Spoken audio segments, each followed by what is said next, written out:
Hi, this is Rajshekhar. In this, we shall discuss regarding the usage of when, as soon as, no sooner than.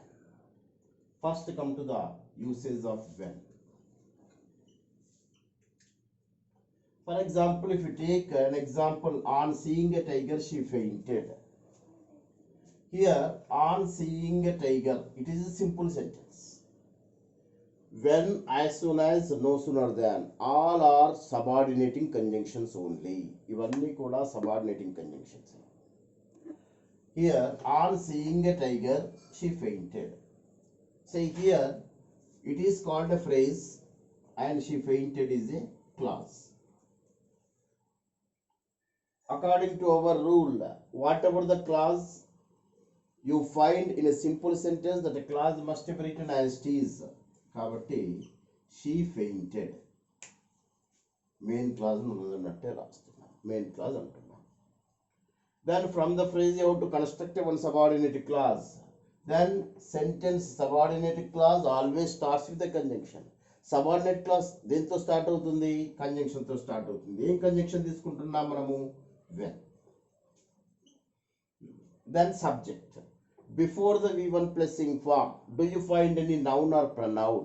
ఇక్కడ noun కానీ pronoun కానీ ఉందా? లేదు. ఇక్కడ main clause యొక్క subject నే subordinate clause subject గా రాస్తున్నాం, she. Then writing the verb seeing, that should be transformed into the verb. verb గా మార్చాలి.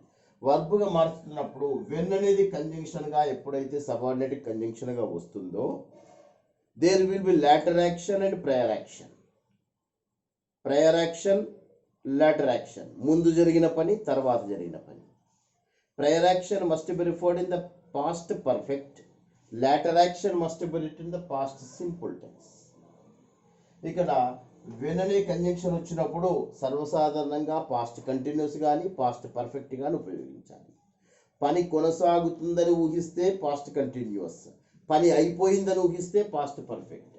ఇక్కడ on seeing a tiger she fainted, ఆమె టైగర్ను చూసి మూర్చపోయింది అంటాం, పని అయిపోయినట్టుగానే ఊహిస్తాం. మరి పని అయిపోయినట్టుగా ఊహిస్తున్నాం కాబట్టి అక్కడ పర్ఫెక్టివ్ టెన్స్ ఉపయోగిస్తాం. మరి ఒక వాక్యము వెన్ అనేది కంజంక్షన్గా వచ్చినప్పుడు later action must be written in the past simple అన్నాం, prior action must be written in the past perfect అన్నాం. ముందు జరిగిన పనిని పాస్ట్ పర్ఫెక్ట్లో రాయాలి. కాబట్టి సీయింగ్ ఏమవుతుంది ఇక్కడ? Past perfect. Past perfect means had plus V3, కాబట్టి had seen a tiger. She fainted when she had seen a tiger అని చెప్పేసి రాస్తాం. మరి సబార్డినేట్ క్లాజ్ ను ముందు రాయొచ్చు. When she had seen a tiger she fainted అని కూడా రాయొచ్చు. It doesn't matter. So this is the usage of when. ఇక్కడ వెన్ అనే యూసేజ్ లో రెండు విషయాలు గమనిస్తాం. వెన్ అనే కంజంక్షన్ రాస్తున్నప్పుడు లాటర్ యాక్షన్ అనేది పాస్ట్ సింపుల్లో ఉండి ప్రయర్ యాక్షన్ అనేది పాస్ట్ సింపుల్లో ఉండొచ్చు, పాస్ట్ కంటిన్యూస్లో ఉండొచ్చు, లేదా పాస్ట్ పర్ఫెక్ట్లో ఉండొచ్చు. పని కొనసాగుతుంది అని భావిస్తే పాస్ట్ కంటిన్యూస్, పని అయిపోయిందని భావిస్తే పాస్ట్ పర్ఫెక్ట్ ఉపయోగించాలి. అది వెన్ అనే conjunction usage. Next no sooner than. No sooner than వాడుతున్నప్పుడు here you can write in two ways. Say the sentence must begin with the word no sooner. వాక్యమును no sooner తో ప్రారంభించవలెను, no sooner. Then after the you take the subordinate class subject. subordinate class subject ఏముంది కదా? she ఉంది. subordinate class subject కును no sooner కు మధ్యన helping verb ను రాయాలి. In between the no sooner and subject there should be helping verb. Helping verb must be agreed with the tense form of a given sentence. So what is the tense here? Had. No sooner had she, then write the main verb, seen a tiger, then she fainted. అంటే when అనే conjunction గా ఉన్నటువంటి వాక్యానికి no sooner దాన్ ఉపయోగించినట్టయితే ఈ విధంగా రాస్తాం. No sooner had she seen a tiger than she fainted అని చెప్పేసి రాస్తాం. This is the usage of no sooner than in view of when తో రాసినటువంటి వాక్యాన్ని మనం నో సూనర్ తో రాసినాం. Next come to the as soon as వాక్యం. What is the difference between the when and as soon as? When వాడినప్పుడు later action prior action ఉంటుంది, ఒకటి పాస్ట్ పర్ఫెక్ట్, ఒకటి పాస్ట్ సింపుల్ ఉన్నాం, లేదా పాస్ట్ కంటిన్యూస్ పాస్ట్ సింపుల్ ఉన్నాం. కానీ as soon as తో వాడుతున్నప్పుడు రెండు వాక్యాలు కూడా పాస్ట్ సింపుల్లో ఉండవచ్చును. అప్పుడు ఏమవుతుంది? అదేవిధంగా వాక్యమును యాజ్ సూన్ యాజ్ తోనే ప్రారంభించవలేము. So as soon as she saw a tiger she fainted.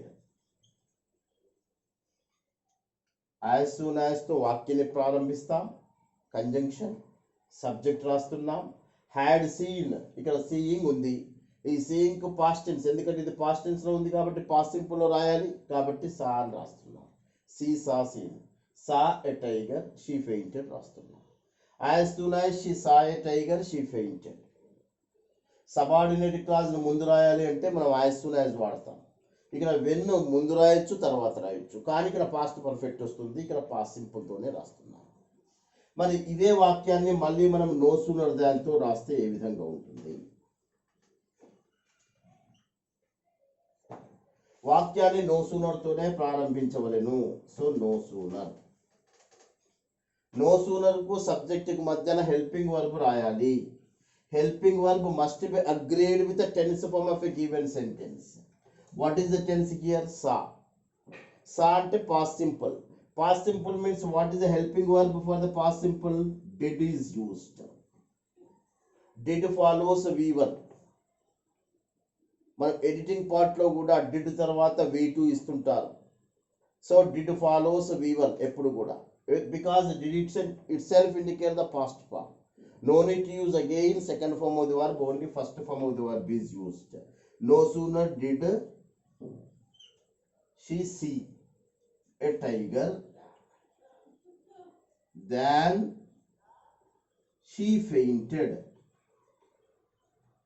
No sooner did she see a tiger than she fainted అనే దాన్ని మనము no sooner దాంతో రాస్తున్నాం. ఇక్కడ పాస్ట్ సింపుల్ లో వాడుతున్నప్పుడు did అనే హెల్పింగ్ వర్బ్ వస్తుంది. ఇక్కడ పాస్ట్ పర్ఫెక్ట్ లో రాస్తున్నప్పుడు హ్యాడ్ అనే హెల్పింగ్ వర్బ్ వచ్చి V3 వస్తుంది. దాని తర్వాత దాన్ అనేటటువంటి కోరిలేటివ్ వాడతాం, ఇక్కడ దాన్ అనే కోరిలేటివ్ వాడుతున్నాం.